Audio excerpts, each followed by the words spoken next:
नमस्कार, welcome back friends. आप सभी का स्वागत है न्यूक्लियस लर्निंग सेंटर मेरे यूट्यूब चैनल में। फर्स्ट वीडियो हम डिस्कस कर चुके हैं जिसके अंतर्गत हमने पढ़ा था कि लिविंग ऑर्गेनिजम्स में क्या क्या फीचर्स होते हैं, क्या क्या कैरेक्टरिस्टिक्स वो शो करते हैं। इस लेक्चर में हम इसी चैप्टर को कंटिन्यू करने जा रहे हैं विद द न्यू टॉपिक। और ये जो न्यू टॉपिक है वो है आपका diversity in living world. First you have to understand that what is mean by diversity. Diversity का मतलब पहले आपको समझना होगा। डाइवर्सिटी क्या होता है? So diversity is nothing but the huge type of the plants and the animals on our planets. So let us try each and every point with clear explanation. So there are millions of living organisms such as plants, animals, bacteria and slime molds etc. तो हमारे planet में या हमारे living world में अलग अलग जातियों की या अलग अलग प्रजातियों की प्लांट्स हैं, अलग अलग प्रजातियों की एनिमल्स हैं, बैक्टीरिया है, एक्टिनोमाइसेट्स है, फंगस है, स्लाइम मोल्ड्स है, प्रोटोजोअन्स है। सो अलग अलग टाइप के लिविंग ऑर्गेनिजम्स हमारे प्लैनेट में हैं। करंटली जो scientifically recorded number of species है वो इम्पॉर्टेंट है। The currently 1.7 to 1.8 millions living organisms have been discovered so far.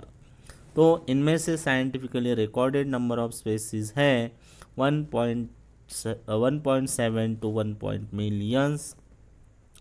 इसमें से 1.25 मिलियन स्पेसीज ऑफ एनिमल्स की है एंड 0.55 मिलियन स्पेसीज प्लांट्स की है। सो टोटल नंबर आता है 1.7 to 1.8 millions. Out of this 1.25 million species animals की है, 0.55 मिलियन स्पेसीज प्लांट्स की है। और एनिमल्स में भी सबसे ज़्यादा नंबर ऑफ स्पेसीज जो आता है वो इनवर्टिब्रेट से आता है, आर्थ्रोपोडा या क्लास इंसेक्टा से। सो 55 million species of plants have been studied, described and provided names for their identification. ऐसा नहीं कि इतना ही नंबर ऑफ स्पेसीज है, इससे ज़्यादा भी नंबर ऑफ स्पेसीज हो सकता है प्लांट्स एनिमल्स का। बट ये जो number of plants animal species का दिया है total number, it is a scientifically studied, described and with their scientific names for the identification. Single group of insects however outnumbers of the plants. देखो मैंने already आपको बताया था कि सबसे ज़्यादा जो नंबर ऑफ स्पेसीज का है वो है इंसेक्ट के स्पेसीज का, जिसका नंबर प्लांट के स्पेसीज से भी ज़्यादा आता है। Every year 15,000 new organisms are discovered. हर साल 15,000 नए ऑर्गेनिजम्स को साइंटिफिकली डिस्कवर्ड किया जाता है। Thousands are still unknown. अभी भी बहुत सारे लिविंग ऑर्गेनिजम्स को पूरी तरह से डिटेल्स में डिस्क्राइब नहीं किया गया है, साइंटिफिकली स्टडी नहीं किया गया है, and are yet to be identified and describe. It is practically impossible to study each and every individuals.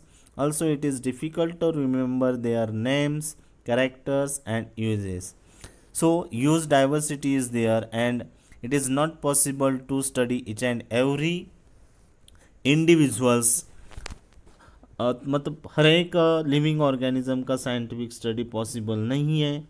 Biologist have devised techniques for identification, naming, grouping of various organisms depending upon the extent similarities and differences as per criteria rules. तो scientist लोगों ने, biologist ने कुछ techniques खोज निकाली है जिसके basis पे वो आइडेंटिफिकेशन कर सकते हैं, नेमिंग कर सकते हैं और क्लासिफिकेशन कर सकते हैं उनके सिमिलैरिटीज़ और डिफरेंस के बेसिस पे। तो फर्स्ट इसमें एक ब्रांच आता है जिसको हम बोलते हैं systematics. Late us see what is systematics. Systematics. Scientists who study and contribute to the classification of an organisms are called as the systematist or called as the taxonomist. And their subject is called as the systematics. तो systematics एक branch of biology है जो classification से relate करता है, class animals का classification जिसके through हम करते हैं उसको हम सिस्टमेटिक्स बोलते हैं। द टर्म सिस्टमेटिक, ये जो टर्म था सिस्टमेटिक ये कॉइन किया था कार्ल लिनियस ने। Generally the terms such as the classification, systematics and taxonomy are used interchangeably, but taxonomists like G. Simpson relates them to the separate fields। बहुत सारे biologist है जो क्लासिफिकेशन, सिस्टमेटिक्स और taxonomy मतलब तीनों का मीनिंग सेम रखते हैं, बट जी सिम्पसन के थ्रू या जी सिम्पसन्स टैक्सोनॉमिस्ट ने ये बताया था कि ये तीनों अलग अलग टर्म्स हैं। It is the study of diversity of an organisms and all their comparative evolutionary relationship based on the comparative anatomy, physiology, biochemistry and ecology। Sampson's regarded classification as the subtopic of systematics that deals with ordering of organisms। तो जी Simpson's ने ये बताया कि classification एक systematic का सब topic है जिसके अंतर्गत हम लिविंग ऑर्गेनिजम्स को वेरियस कैटेगरीज में ऑर्गेनाइज करते हैं और वेरियस ग्रुप्स में उनको ऑर्गेनाइज करते हैं। And the taxonomy as the study of the principles and the procedures of the classification. फिर उसके बाद में एक बहुत ही जाने माने साइंटिस्ट आ जाते हैं, जॉन रे। जॉन रे an English naturalist coin the term species for a group of morphologically similar organisms and also tried differentiates between genus and species। John रे का काम रहा है, ये इंग्लिश नेचुरलिस्ट थे, उन्होंने टर्म स्पेसीज को कॉइन किया है। Species term was given by the John रे और स्पेसीज होता है अ ग्रुप ऑफ सिमिलरली और group of morphologically similar organisms which can interbreed under natural condition among themselves to produce a fertile offspring। और इन्होंने genus और spaces के बीच में या इनको डिफ्रेंशिएट करने की कोशिश भी की थी। The term monocotyledonous and dicotyledonous were also coined by him. तो ये दोनों टर्म्स मोनोकोटिलेडोनस और डाइकोटिलेडोनस जो एंजियोस्पर्मिक प्लांट के दो क्लासेस आते हैं, ये भी दो टर्म्स जॉन रे ने कॉइन की है। दूसरे साइंटिस्ट आते हैं कार्लस लिनियस, जिसको आप कार्ल लिनियस भी बोल सकते हैं, एक स्वीडिश नेचुरलिस्ट थे और often refer to as a father of taxonomy. So this is important, father of taxonomy आते हैं Carolus Linnaeus. Published Systema Naturae, इन्होंने एक बुक पब्लिश किया था सिस्टेमा नेचुरी जिसके अंतर्गत उन्होंने 4326 स्पेसीज ऑफ एनिमल्स को डिस्क्राइब किया था। So Systema Naturae book was published by the Carolus Linnaeus and in which he described 4326 species of animals. Species Plantarum, दूसरा एक book Species Plantarum in 1753 contain a description of 5900 species of the plants and these were arranged according to his system of classification based on sexual characters। So these two books, Systema Naturae and the Species Plantarum, was published by the Carolus Linnaeus। Systema Naturae in which he described animals as well as in Species Plantarum he described 5900 species of the plants। Linnaeus also introduced a system of nomenclature of plants and animals known as binomial nomenclature। तो ये father of binomial nomenclature भी रहे हैं Carolus Linnaeus, जिन्होंने plants और animals के लिए एक बेहतरीन सिस्टम ऑफ नोमेनक्लेचर को डिस्कवर किया जिसको हम बोलते हैं binomial nomenclature. Cladistic classify organisms, cladistic एक दूसरे साइंटिस्ट रहे हैं जिन्होंने classify organisms according to the historical orders in which evolutionary branches arose. So evolutionary history के अकॉर्डिंग क्लैडिस्टिक ने लिविंग ऑर्गेनिज्म का क्लासिफिकेशन किया. This leads to the emergence of new systematics और bio systematics. So let us see what is new systematics or neo-systematics or biosystematics. New systematic is the concept of systematics that considers a species to be the product of evolution. तो species एक product होता है evolution का. It takes into consideration all the known characteristics of organisms and all known evidences from different field of biology. The concept of new systematics, ये important है आपके लिए. The concept of new systematics was developed by the sir Julian Huxley in 1940. So sir Julian Huxley ने new systematics ये concept introduce किया था. और इसके इम्पॉर्टेंट फीचर्स है, species are not isolated, species का आइसोलेशन नहीं हो सकता है. They are related amongst themself by a common descent and differ from each other due to the accumulation of different variation. Main stress is laid upon subspecies and population instead of species. It has given rise to the concept of population systematics. Statistical data is used to determine the primitiveness and advancement of the species. तो classification में क्या क्या actual basis होता है, देखो basis in classification. Classification जैसे मैंने आपको बोल दिया कि क्लासिफिकेशन क्या होता है, इनमें हम ऑर्गेनिजम्स को अलग अलग टैक्सोनॉमिक कैटेगरीज में प्लेस करते हैं. तो classification means the ordering of organisms into the groups. तो जो ग्रुप्स होते हैं उनको हम बोलते हैं taxonomic categories. The branch of science that deals with the study of principles and the procedures of biological classification is called as the taxonomy. तो taxonomy होता है branch of science that deals the study of principles and the procedures of biological classification. तो classification का main basis होता है पहले species या नए इंडिविजुअल का कैरेक्टराइजेशन करना, आइडेंटिफिकेशन करना, उसके बाद में उसको एक सूटेबल नाम देना और उसके बाद में प्रॉपरली वेरियस ग्रुप में क्लासीफाई करना. तो characterisation and identification, nomenclature and classification are the basis of classification. Then इसके अंतर्गत जो फर्स्ट आता है कैरेक्टराइजेशन एंड द आइडेंटिफिकेशन. चलो जान लेते हैं क्या होता है कैरेक्टराइजेशन एंड आइडेंटिफिकेशन. मान लो कोई एक नई स्पेसीज़ आपने आइडेंटिफाई किया है या कोई नई स्पेसीज़ आपने डिस्कवर्ड की है, तो उसको फर्स्ट आपको कैरेक्टराइज करना पड़ेगा, उसको आपको आइडेंटिफाई करना पड़ेगा.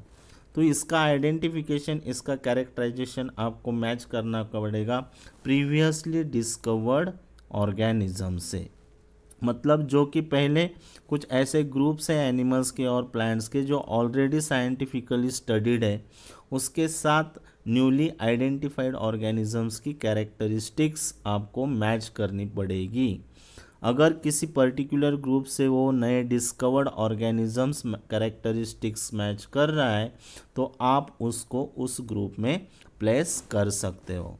So to identify and characterize an unknown organisms by comparing it with unknown organisms, it is done with the help of the taxonomical aids.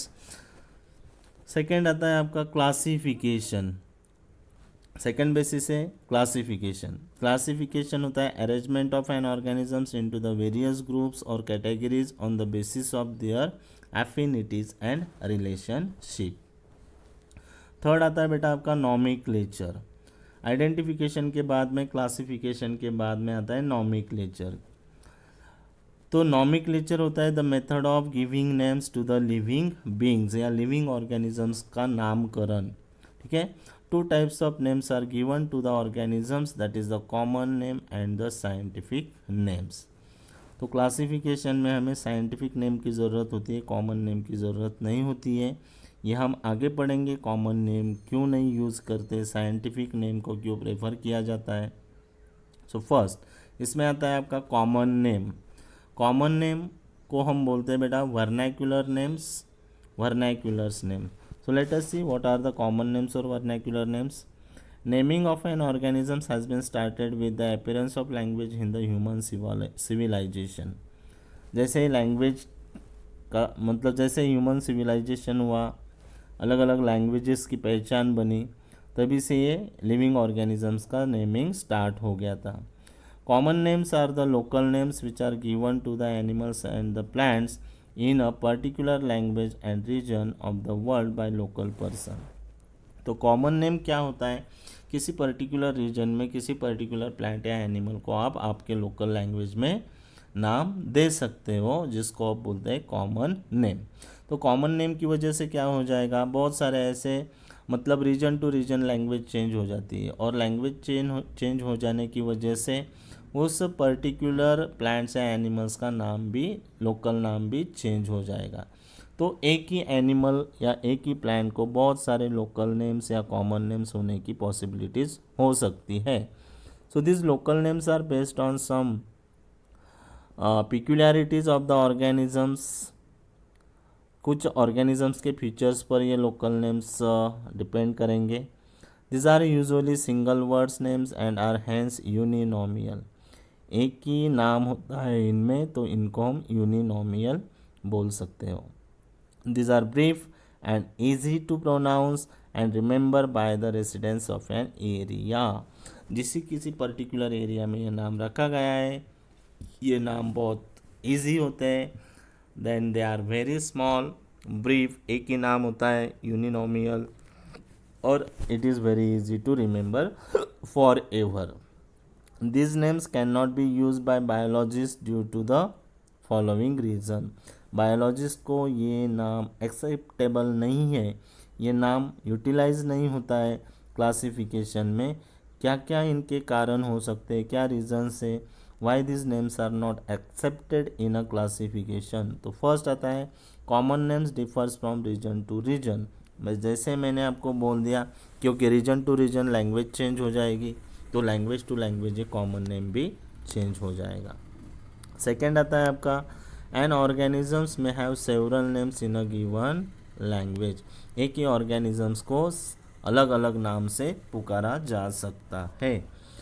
A common name में have a different meaning in different areas. अलग अलग उनका अर्थ निकाला जा सकता है। A wrong common name can not be easily corrected. दूसरी बात आती है साइंटिफिक नेम्स।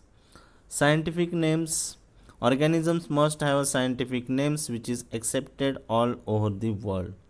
तो एक all over the world scientific नाम होना ज़रूरी होता है किसी भी ऑर्गेनिजम्स के लिए। Such naming must be based on agreed principles and criteria.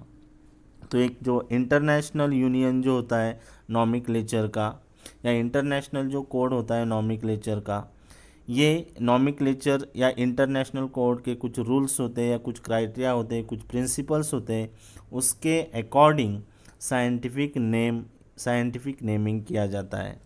The scientific names ensure that only one name is given to an organisms and description of the organism should be help the other people to arrive at the same name in any part of the world. Each kind of organisms representing a species is given a different names to distinguish it from the other। One has to ensure that such a name has not been used earlier for any other organisms। तो ये मतलब scientific nomenclature के time पे कुछ हमें principles या कुछ criteria follow करना पड़ता है कि पहले किसी ऑर्गेनिजम्स को ये नाम दिया गया नहीं होना चाहिए, ये नया नाम होना चाहिए, है ना। तो साइंटिफिक नेम में क्या क्या नॉमिक्लेचर सिस्टम्स आती हैं, देखो। जो इनिशियल पीरियड में जो सिस्टम ऑफ नॉमिक्लेचर थे साइंटिफिक में, वो थी पॉलिनॉमियल। पॉली का मतलब होता है मेनी, नॉमियल मतलब means. So before 1075 scholars used to add series of descriptive words to designate a particular species. तो series of descriptive word use किया जाता है किसी पर्टिकुलर स्पेसिस को डेजिग्नेट करने के लिए. This can be illustrated with the example of Caryophyllum. एक एग्जाम्पल यहाँ पे दिया है कैरियोफाइलम का. The name given was Caryophyllum saxatilis foliis graminis umbellatis corymbis. बहुत बड़ा नाम हो गया बेटा ये. तो इतना बड़ा साइंटिफिक नाम तो हम मतलब ध्यान में नहीं रख सकते, है ना, फॉर अ लॉन्गर पीरियड. तो ये पॉलिनोमियल सिस्टम में बहुत सारे साइंटिफिक वर्ड्स होते थे. It means Caryophyllum growing on a rock having grass like leaves and umbellate corymb arrangement of flower. तो बहुत सारे फीचर्स यहाँ पे इंक्लूडेड है.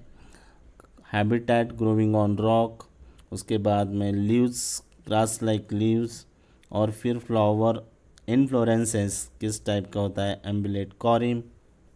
ये सारे फीचर्स के अकॉर्डिंग ये इतना बड़ा नॉमेनक्लेचर हुआ है. ठीक है. सच long names can not be easily remembered. इतने बड़े नाम याद रखना पॉसिबल नहीं है. तो अभी पॉलिनोमियल की जगह पे ये इतना थोड़ा पॉसिबल नहीं था इतने बड़े बड़े नाम ध्यान में रखने के लिए. तो इसके लिए कुछ और other system of nomenclature scientist ने डिस्कवर्ड की, जिसको हम बोलते हैं बेटा ट्राइनोमियल नॉमेनक्लेचर.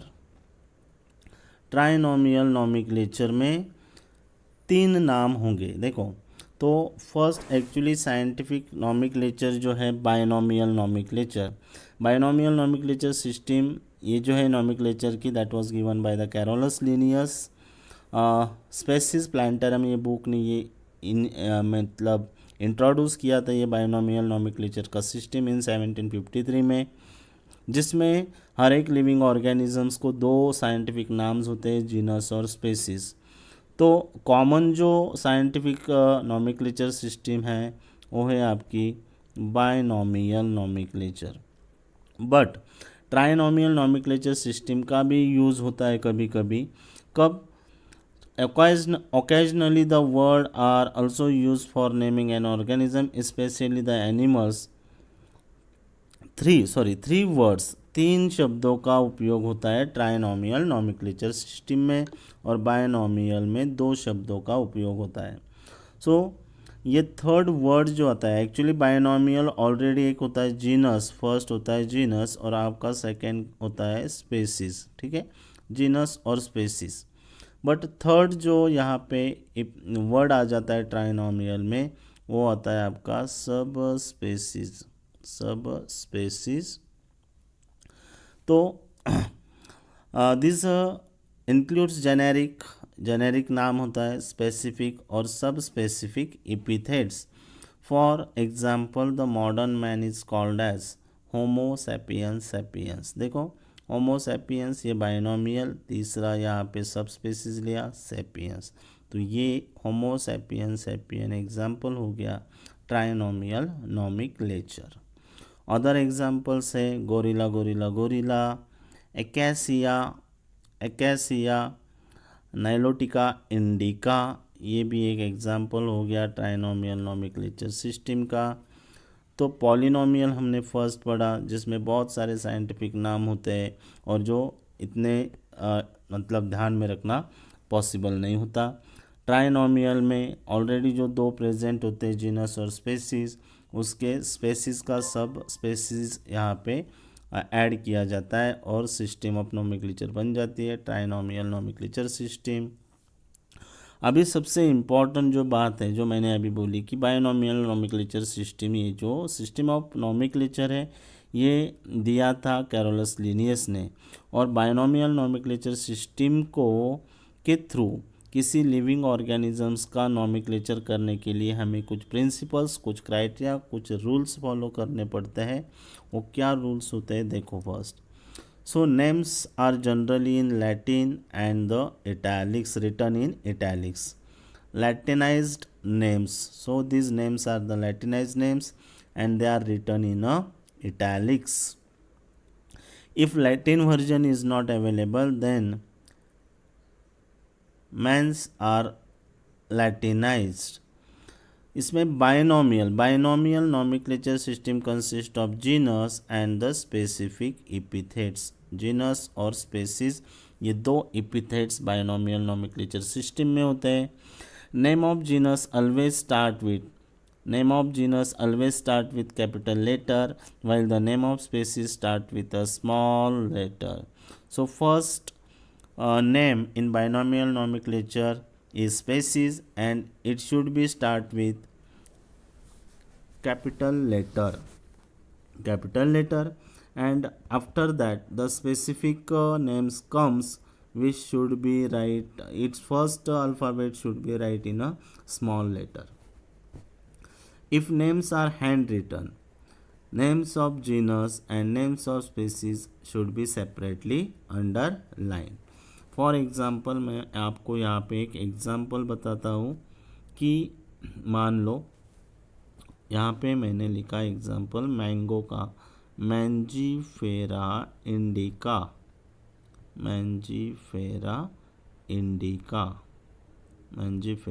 इंडिका.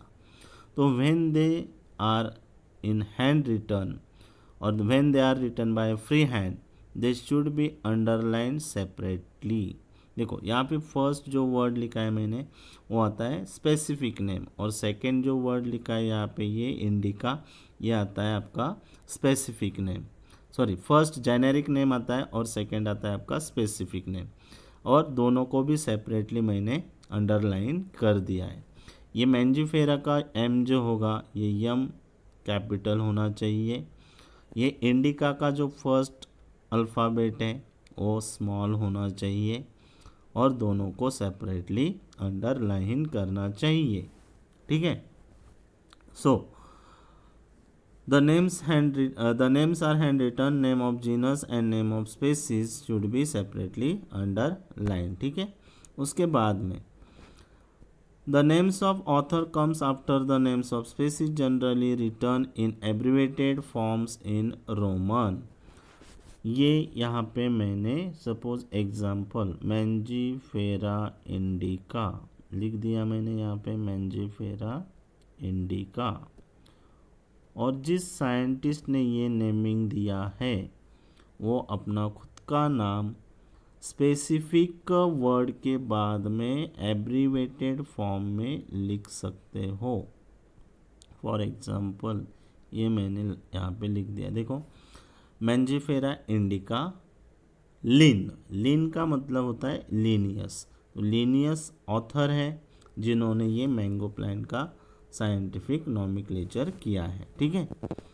तो ये आपको, इसको हम बेटा साइटेशन बोलते हैं. The naming of an author behind the specific name is called as the citation. ये भी आपको यहाँ पे ध्यान में रखना है, citation.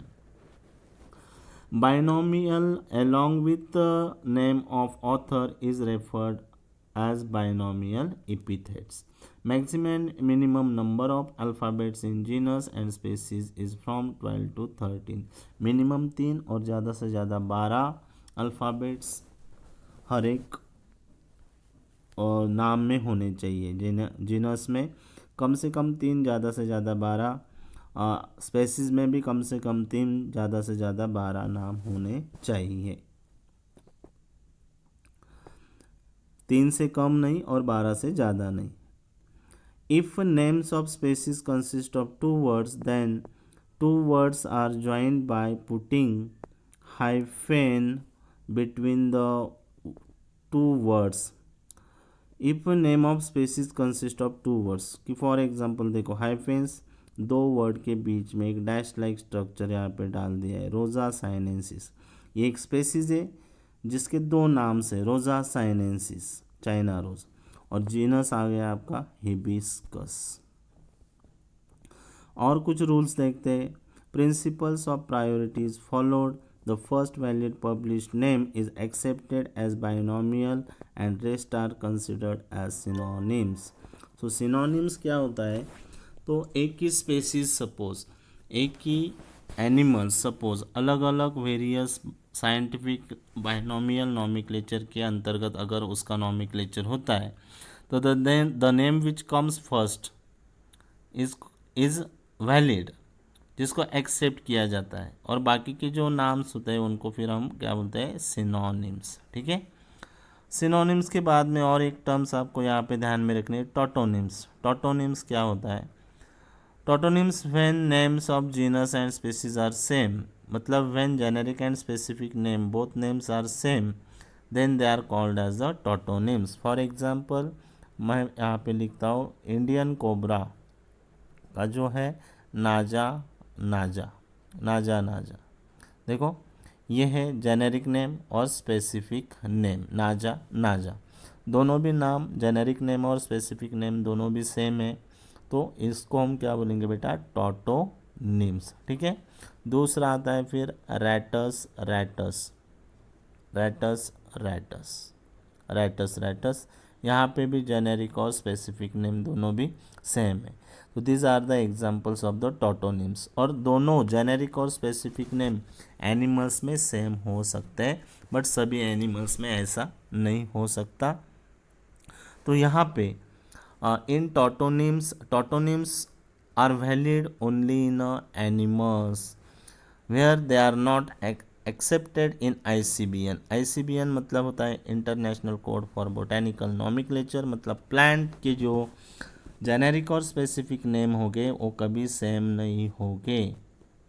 So it is only accepted in ICZN। ICZN मतलब international code for zoological nomenclature, ठीक है ना, international code for zoological nomenclature, इसमें ये एक्सेप्टेड है टॉटोनिम्स, ICBN में एक्सेप्टेड नहीं है।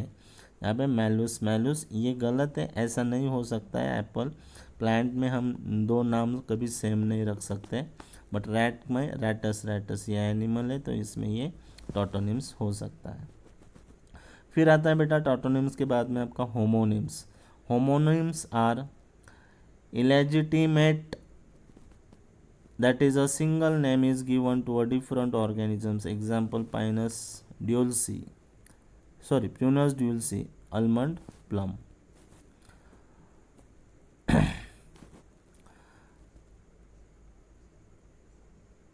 Thank you very much for watching the video.